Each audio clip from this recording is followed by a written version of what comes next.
Boa noite, irmãos, a paz de Cristo. Pode se assentar, meus irmãos. Obrigado pela recepção. Quero saudar meu pai e minha mãe. E 4 anos, né?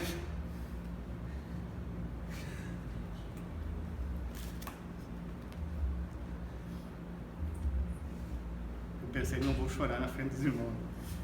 Mas é uma alegria estar aqui. É uma alegria. Deus sabe quanto a gente esperou estar com a nossa família novamente, né? Amém.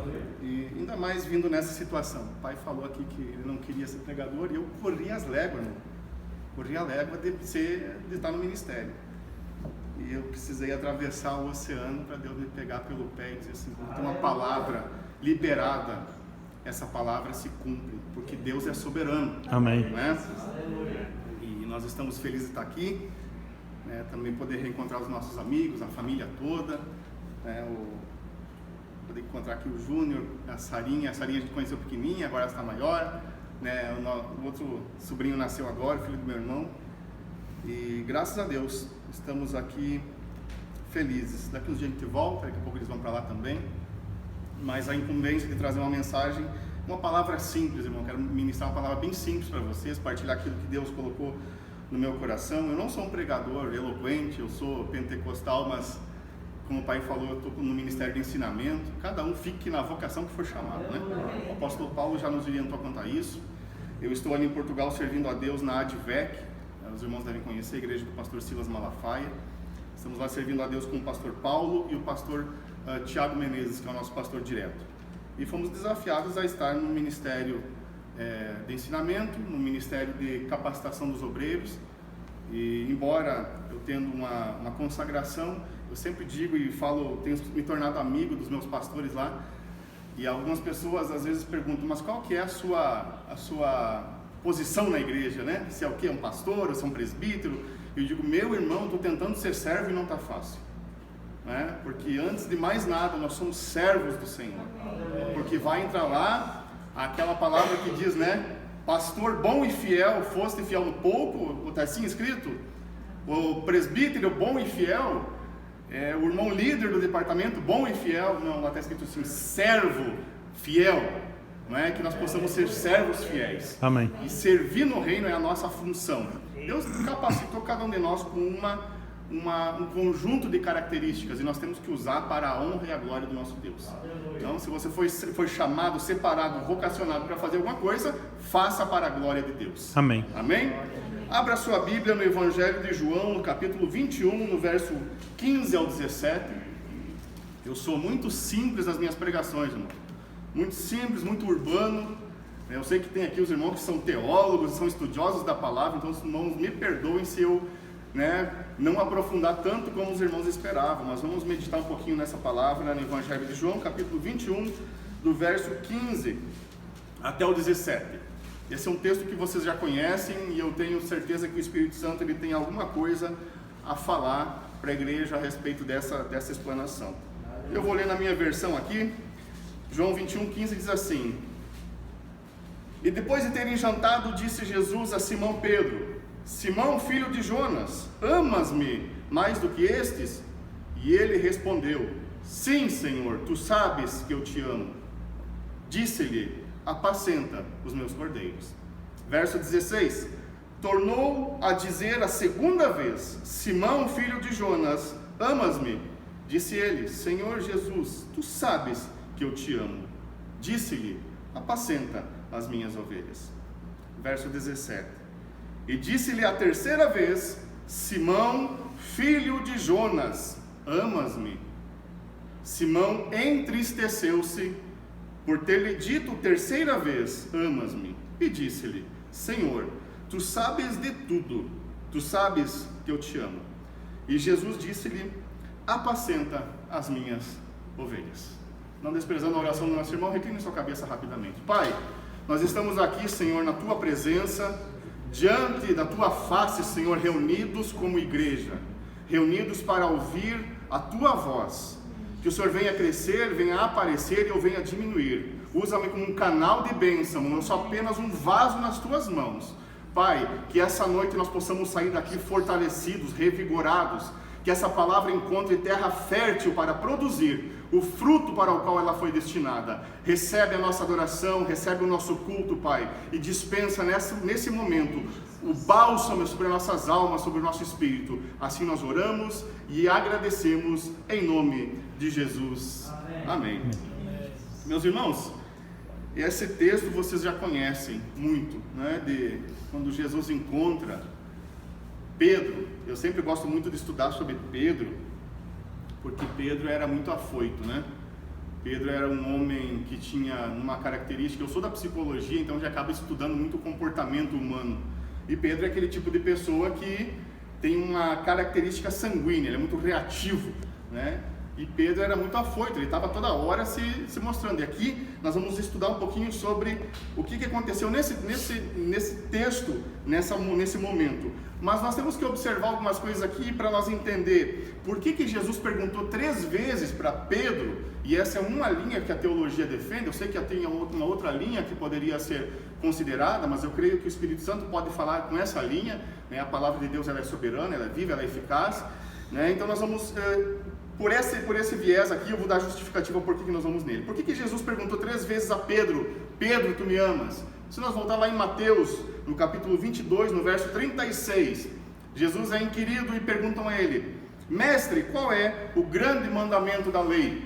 E Jesus responde: Amarás o Senhor teu Deus de todo o teu coração, de toda a tua alma e de todo o teu pensamento ou entendimento.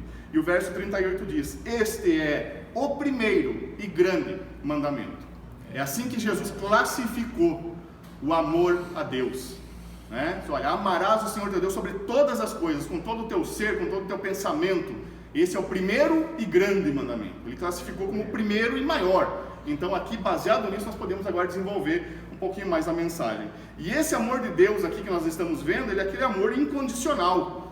É um amor que não impõe condições. Não tem situações, olha, se fizer isso, Deus te ama. Se fizer aquilo, Deus vai te amar. Não existem condições. Esse amor incondicional é o que João narra em João 3,16, onde ele diz assim: porque Deus amou o mundo de tal maneira que deu o seu Filho unigênito para que todo aquele que nele crê não pereça, mas tenha a vida eterna. Esse é o amor que não põe condições. Foi assim que Deus nos amou, Ele deu o seu Filho, Ele não impôs condições. Esse é o amor que nós estamos vendo. E esse amor que nós podemos aprofundar aqui, ele é um amor que no grego chama-se agapau, ágape. É um amor sacrificial, perfeito, total, é íntegro, é um amor total, não é um amor parcial. Esse amor que nós estamos vendo aqui é um amor profundo, é aquele amor com o qual Deus nos amou. Conforme Jeremias escreve no capítulo 31, 13, diz assim: há muito que o Senhor me apareceu, dizendo, com amor eterno eu te amei, e com amável benignidade eu te atraí. Esse amor incondicional é o que nós precisamos ter como referência para entender por que Jesus perguntou 3 vezes: Simão, filho de Jonas, amas-me? Em primeiro lugar, irmãos, esse assunto ele é muito importante porque Jesus classifica o amar a Deus, Jesus vai classificar como o mandamento mais importante, como nós vimos em Mateus 22. Isso é o primeiro e grande mandamento. E Jesus classifica como a coisa mais importante. Ele não queria, quando Jesus pergunta a Pedro: tu me amas? Não queria saber a resposta de sim ou não de Pedro. Ele queria levar Pedro a uma reflexão de onde estava o amor dele naquela situação. Olha, eu não quero saber tua resposta de sim ou não, Pedro. Vamos refletir juntos, Porque Pedro era muito seguro daquilo que ele fazia. E eu creio nessa aplicação, irmãos, dessa questão da autoavaliação, dessa reflexão que Jesus provoca em Pedro, por 2 situações, e eu vou falar a primeira e depois nós vamos na segunda. O capítulo 13 de João, Jesus está celebrando a última ceia, com seus discípulos, e ele vai dizer nesse momento da ceia, diz, olha, existe aqui uma pessoa que vai me trair. Existe um aqui que vai trair a minha confiança. Ou seja, todos começam a se perguntar: por acaso serei eu, Senhor? Aí de repente o outro discípulo assim: será que sou eu? O outro lá diz assim: mestre, será que vou ser eu que vou trair o Senhor? Todos estão, veja bem, reconhecendo: há em mim um potencial de falhar contigo, Senhor. Portanto, eu reconheço a minha humanidade, eu reconheço que eu sou pecador. Serei eu que vou trair o Senhor? Eles reconhecem, percebe? Ele reconhece esse potencial. Mas nesse momento, veja, existia uma consciência entre os discípulos: eu sou falho. Jesus me tirou lá da onde eu estava e me fez discípulo, e eu vejo esse homem perfeito, então há um potencial em mim em falhar com o meu mestre. Porém Pedro, como diz o nosso pastor o Pedrão, ele se mostrou seguro, convicto do seu caráter. Ele tanto diz o seguinte: não vou trair o Senhor, mas como garante que morreria pelo seu mestre. Ele se mostra seguro do seu caráter. Não vou fazer isso. De que forma? Não. Inclusive, se precisar, eu morro pelo Senhor. Isso ele declara diante dos seus colegas, diante dos discípulos. Pedro se mostra muito seguro. E Jesus responde o que para Pedro? Você sabe, Pedro, ainda hoje, 3 vezes você vai me negar antes que o galo cante. Jesus está advertindo Pedro, chamando a atenção de Pedro. Só ele está dizendo que está seguro, que tem um amor aí dentro, que você acha que está no mais alto nível. Mas Pedro não é tudo aquilo. Pedro não está aonde você imagina que está. E você sabe que Pedro nesse momento está se achando o cara, como a gente diz no popular, né? Me achando o cara. Podem ficar sossegados, Senhor, que eu sou o cara que vou morrer pelo Senhor. E Jesus está dizendo: Pedro, você está dizendo que tem algo aí dentro do seu coração, num certo nível de intensidade, que não existe aquilo que você acredita ter. E você sabe a história. Pedro sai dali e nega Jesus 3 vezes. A gente não precisa entrar nos detalhes. Nega Jesus 3 vezes. Veja bem, Jesus advertiu Pedro. Enquanto Jesus está no Getsêmani, Pedro vai lá e corta a orelha do servo do sumo sacerdote, o Malcom. Jesus repreende Pedro, cura a orelha do servo do sumo sacerdote, e todos fogem, irmão. Todos, lascam fora. Até o Pedrão, que garantiu que morreria pelo Senhor. Fugiu, não ficou ninguém. Depois você vai ver João e Pedro seguindo Jesus preso. Eles seguem a distância por medo. E chegando no Sinédrio, João era conhecido no Sinédrio, Pedro não. E a serva chega e diz assim: e você também é seguidor desse homem? E Pedro nega Jesus a primeira vez, depois nega a segunda, a terceira, o galo canta, e Pedro cai em si e chora amargamente, porque ele viu que se cumpriu a palavra de Jesus. Você percebe isso? Mestre, eu morro pelo Senhor. Quando o bicho pegou, meu irmão, como diz o pastor Silas, não ficou ninguém. Não ficou ninguém. Todos fugiram. Até o Pedro, o nosso querido Pedro. Então, nós podemos ver aqui que a história, de Jesus com Pedro, ela começa na ceia ali, nessa relação, onde Pedro garante que não faria, mas aonde nós lemos agora, João 21, nós vamos ver um reencontro de Jesus com Pedro após a ressurreição. É para esse Pedro que, depois de ter negado Jesus, é para esse Pedro que, depois de Jesus ter ressuscitado, sentados ao redor da fogueira, cozinhando um peixe, assando um peixe, os olhos de Jesus cruzam com Pedro e Jesus pergunta: Pedro, tu me amas? É para esse Pedro. Outro dia o nosso professor estava falando, sobre no hebraico, peixe que engoliu Jonas. No hebraico, no original, se refere a uma peixa, dando uma referência de uma mãe que gera o seu filho 3 dias no ventre.